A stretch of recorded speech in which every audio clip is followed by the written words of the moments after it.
I just hope this teaches you a lesson, Miss Albright. Huh?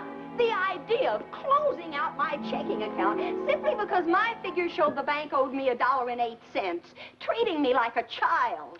Well, apparently you are. So it's back to a piggy bank for you. From now on, you get your allowance in cash. Do you hear?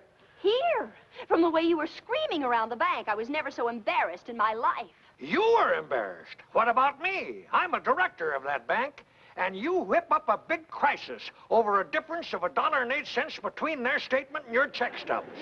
Is it my fault the bank goofed?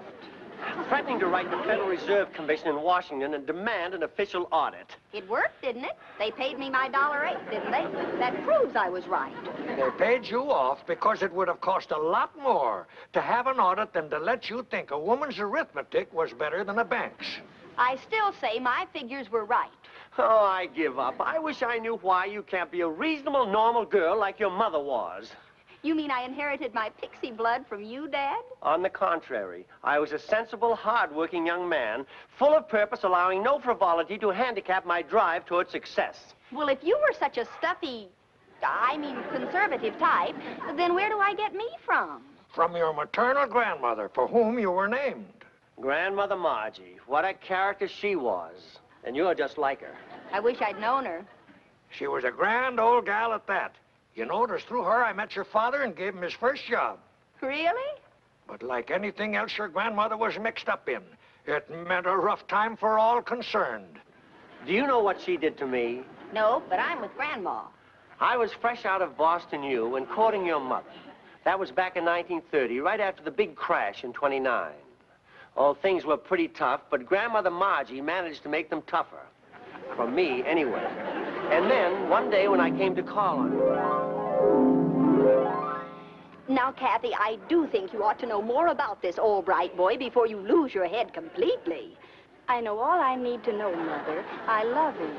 What I mean is, what's Vernon really like? What makes him tick? All we know is that he comes from Boston, which is a fine recommendation for baked beans, but not for a son-in-law. Now, really, Mother, he's good and sweet and kind. Huh. Sounds like one of the Rover boys. Sam, the serious Rover, to be specific. No spunk, no drive. He has, too. He's just as aggressive as the next one. Then maybe you'd better wait and marry the next one. Vernon's drive is strictly low gear, or he'd have found a job by this time. He's just out of college. Give him a chance. Jobs are hard to get nowadays. Well, you'd better be hard to get yourself unless you plan to live on love, and that's definitely a reducing diet. That's Vern now. He's early, isn't he? Dinner's not for 3 hours yet.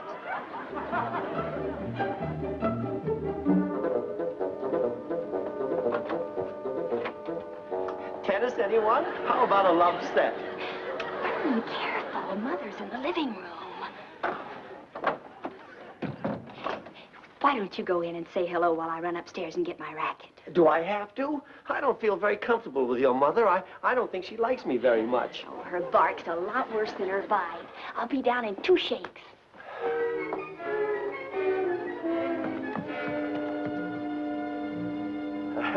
Good afternoon, ma'am. It's a lovely day today, isn't it? That is, it isn't exactly lovely because it looks a little like rain, but it's a lot better today than it was yesterday.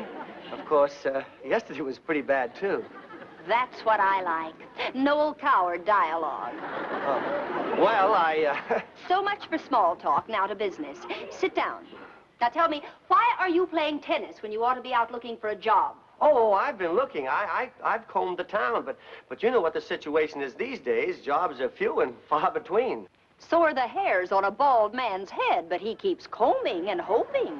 Oh, I'll give it the good old college try. Don't you worry. I've got plenty of fight in me. I was a football star back at Boston U, and I guess you know what that takes. A strong back and a weak mind.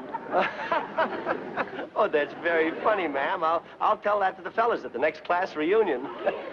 Well, don't wait for a laugh, or you'll be too old to look for a job. Come on, Vern. Mother's taken up enough of your time. It's my turn now. If you'll excuse me, ma'am, it's been awfully nice talking to you. Young man, if you can say things like that with a straight face, you'll be a cinch in the business world.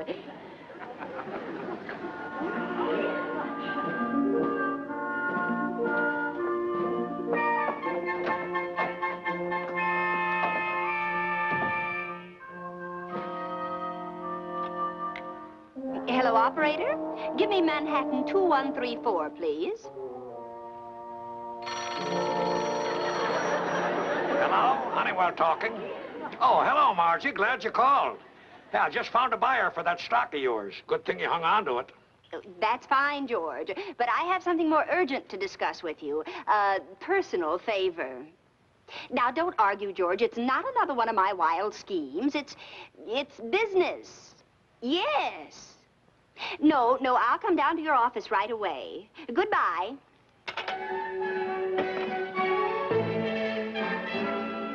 You and your dizzy ideas. Why do you have to involve me every time you start meddling in other people's affairs? I'm only asking the favor for Kathy. You know you're fond of her. Of course I am.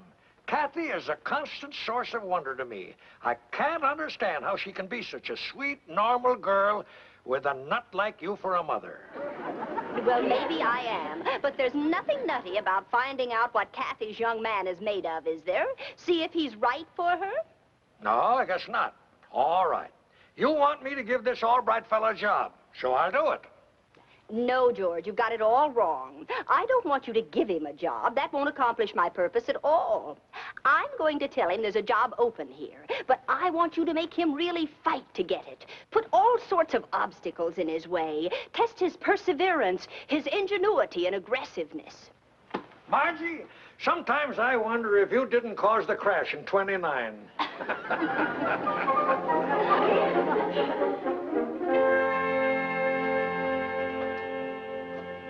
Now remember, Miss Joyner, when this Albright fella shows up, tell him my first open appointment is 2 months from now. Yes, sir. Mr. Albright, a friend of yours? No, I never even met the man.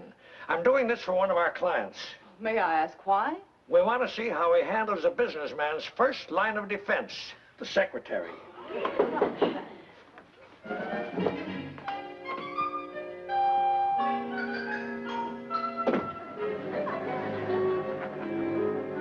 Good morning, ma'am. Will you kindly inform Mr. Honeywell that Vern and Albright wishes to see him immediately on very important business? I'm sorry, sir, but Mr. Honeywell is busy and cannot be disturbed.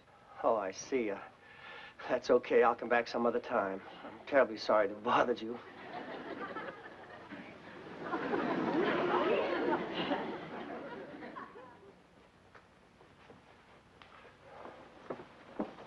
Miss, I'm a very determined man, and I've got to see Mr. Honeywell, so kindly make a definite appointment. His first open appointment is in 2 months. Shall I put you down for that?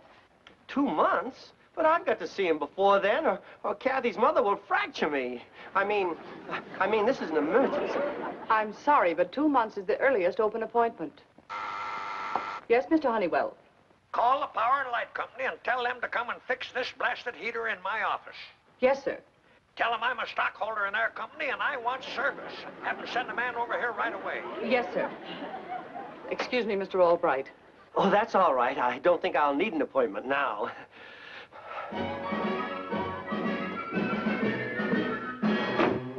Well, I must say I'm disappointed, George. I knew Kathy's young man was no fireball, but I certainly didn't think some snip of a secretary could make him fizzle out.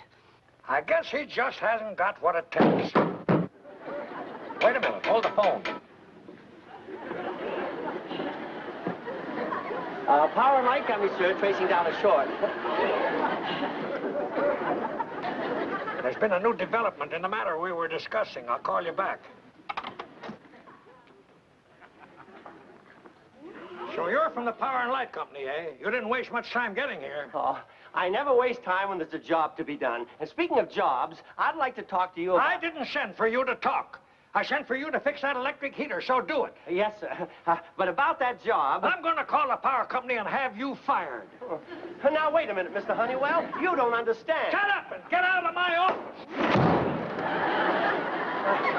I'll open it for you, sir. And probably break it, huh? Now, you get out of my office and Gale!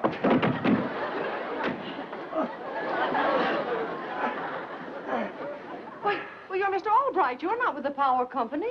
Try and tell him that. Oh, I think Mr. Honeywell's giving you too rough a time. After all, wanting a job isn't anything criminal. You're right. I'm going back in there and get the job if I have to beat it out of him. And in fact, I'd prefer it. No, wait. That would just get me in trouble. I know. Why don't you go around by the fire escape? Take him by surprise. By golly, that's a good idea. And thanks a lot. Believe me, when I'm the head of the firm, I'll not forget this.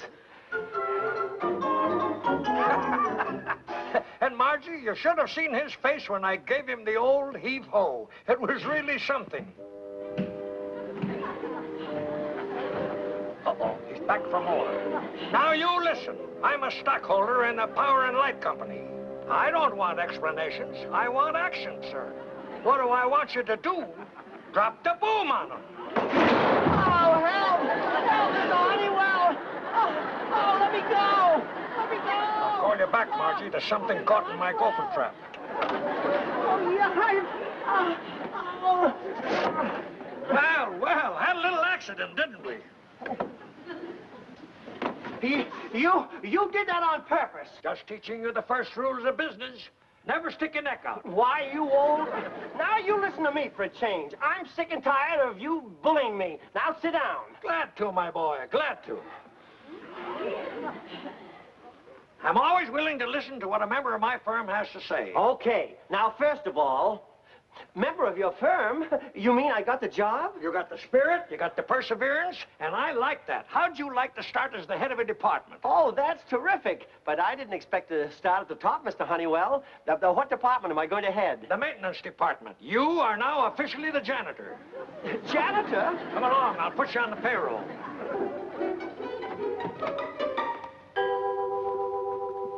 Miss Joyner, enter the name of Vern and Albright on the payroll starting tonight. Hours, 6 p.m. to 8 a.m. All night? Well, that's 14 hours. If you don't want the job, say so. Oh, yes, I want it. Thanks a lot. What's the salary? Salary? Did I say anything about salary? No. Well, then see that you don't. I hate people that start whining about money the minute they start work. We'll discuss pay after your 2 weeks trial period is up. Congratulations, Mr. Albright. Thanks. I guess.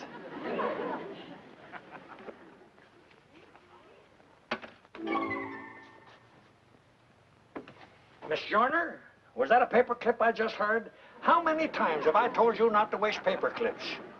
I'm terribly sorry, Mr. Honeywell. It won't happen again. Well, bully for you, sir. I'm happy to be associated with a man who pays so much attention to detail. I'm a paperclip saver myself. All right. You and I are going to hit it off. Glad to have you on our team.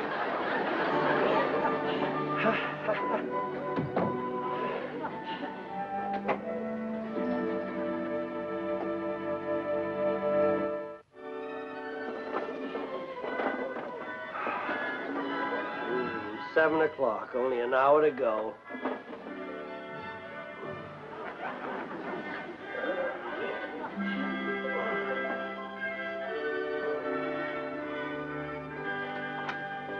For heaven's sakes, Margie, why do you have to rout me out this revolting hour in the morning? Now, George, relax. It's the early bird that catches the worm, and I can't wait to catch Vernon actually working.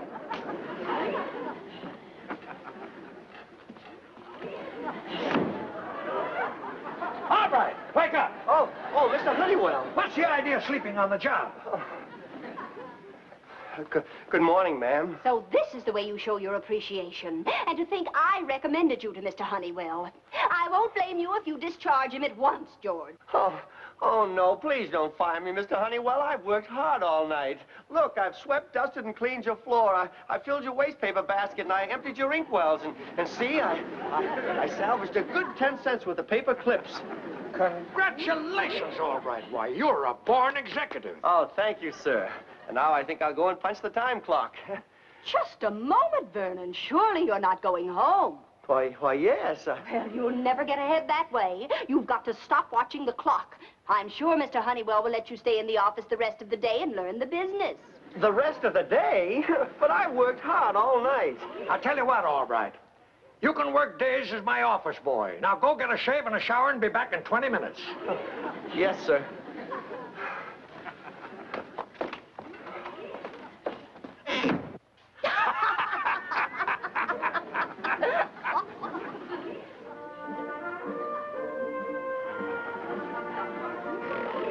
Oh, what happened? I'm sorry, Kathy. I must have corked off for a minute. Well, I don't wonder. Working in Mr. Honeywell's office for almost 24 hours. Now, you just lie back and relax.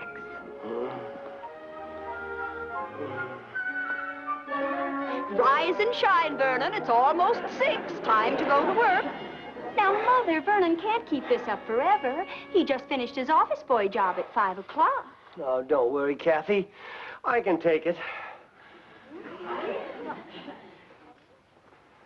That's the spirit, boy. And think how lucky you are. With jobs so hard to get, you've got 2.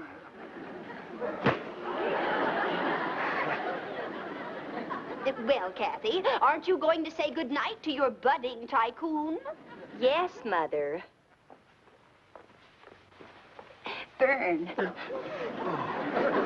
Maybe you could meet me for breakfast at 8 o'clock. I've got a half an hour then that I don't know what to do with. It's a date. Good night, Vern. Really, Mother, can't you let us have a minute alone?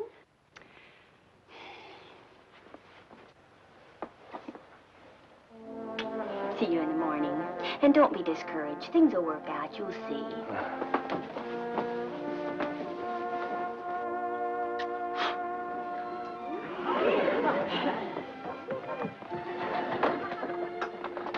Good morning, Mr. Honeywell. Morning? What's the matter with you, Albright? It's 6:15 p.m. Hurry, you'll be late. Oh, I'm sorry. I forgot which job I was going to. I'm slightly confused.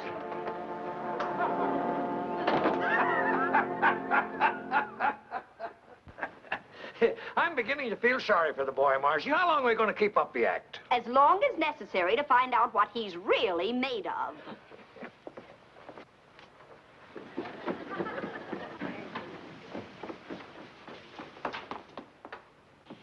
I want to be sure he's right for Kathy. He's certainly not afraid of hard work. Yes, but can he meet an emergency? Is he a man of action in a crisis? I can't think of a bigger or more harrowing crisis than marrying into your family. I've got a dandy scheme all figured out. We'll hire someone to sneak into your office tonight while Vernon's working and burglarize your safe. Then we'll see how he handles the situation. Let some shady character burgle my office with a safe full of valuable securities. But, George... No, sir, Margie. If anybody is going to steal anything out of my office, it's going to be me. What am I saying? George, that's the cat's pajamas. Why didn't I think of that? You disguise yourself as a burglar and put Vernon to the test tonight. Oh, please, if you'll do this for me, I promise it's the last favor I'll ask. Oh, all right. Anything to get rid of your wild ideas. I knew you'd help me. Now, here's what we'll do.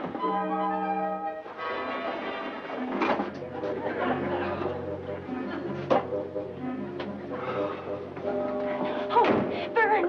Kathy, what are you doing here at this hour? Is it time for our breakfast date? Vern, listen to me. Mr. Honeywell is going to burglarize the safe tonight while you're on duty. He must be awfully hard up for money to... He's what? Mother sold him on the idea to see how you'd act in an emergency. In fact, your janitor job and doubling as office boy is Mother's idea, too. She's checking on her future son-in-law. Well, I'll be... Are you sure, Kathy? Yes, I heard them talking. Oh, Vern, you've just got to think of something. Mr. Honeywell will be here any minute. Oh, don't worry. I'll think of something. Come on.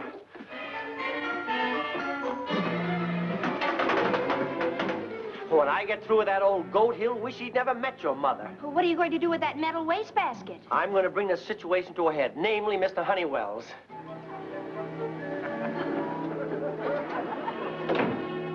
Oh, here he comes now. You better hide, Kathy.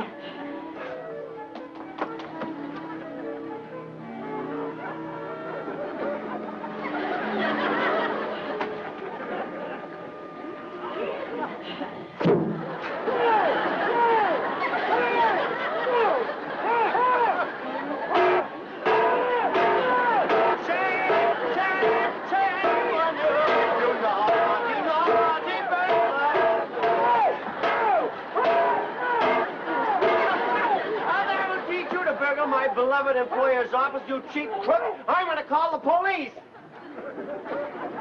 Quick, operator. Operator, operator, get me the police. I've caught a burglar.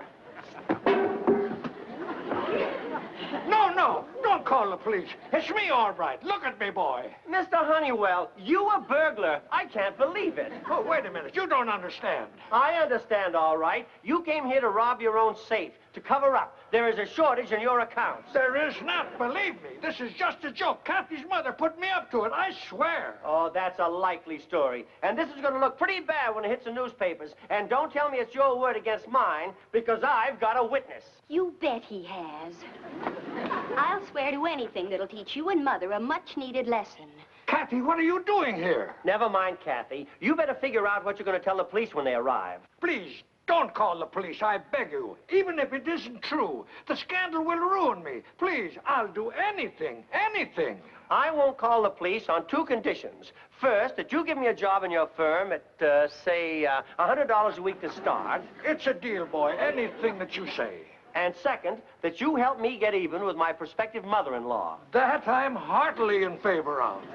Well, Kathy, I guess this will show your mother that I am equal to any emergency. Now, you go out and get a bottle of ketchup. Ketchup? What for? The first thing a bride must learn is never to question her husband. Now, you go out and get a bottle of ketchup and be quick about it. Yes, Vern, a bottle of ketchup. I'll hurry. I'll show these women who the head of the family is. But Albright, Shut up and do as I tell you. Yes, sir.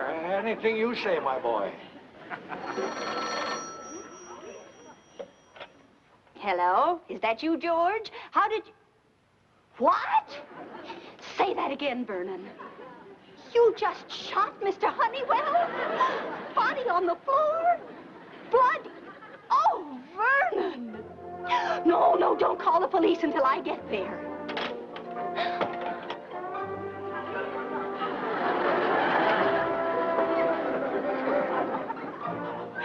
Is he? Yep, deader than a mackerel.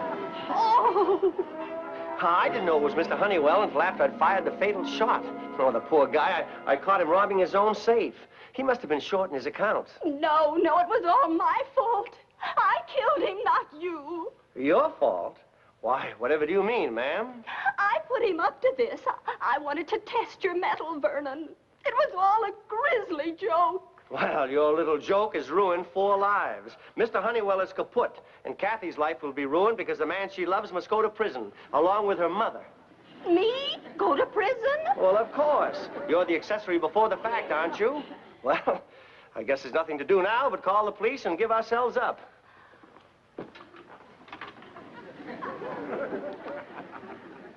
Hello? Hello? Hello? Operator? Operator, get me the police. Vernon, wait. Don't call the police. Don't call the police? Why not? There's a better way. We'll dispose of the body, and no one will ever know what happened here tonight. Huh? It'll be easy. We'll put him in a sack and dump him in the East River. Dump him in the East River? It's the only way. I'll go get a burlap bag. Oh, no! She couldn't. You're right, Kathy, dear. Your mother would never drown an old turkey that's covered with ketchup. Ketchup? You knew all the time? And that's not all. I also knew you were the right one for my Kathy. Any man who can make George Honeywell lie down and play dead is my kind of guy.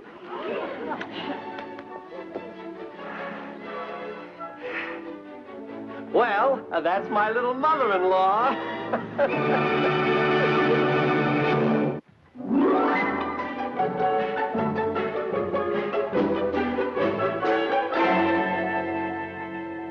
And that, as the old gag goes, is how I met your grandmother. Grandmother Margie. How I wish we two could have gotten together. We'd really have given you a rough time. You do pretty well on your own. After all, you got it all from her. Oh, not all. I think I'm a lot like you. I must be. Like me? What makes you think that? Well, to paraphrase Grandmother's immortal words, any man who can cope with 3 generations of Margies is my kind of guy. Well, that's my little Margie.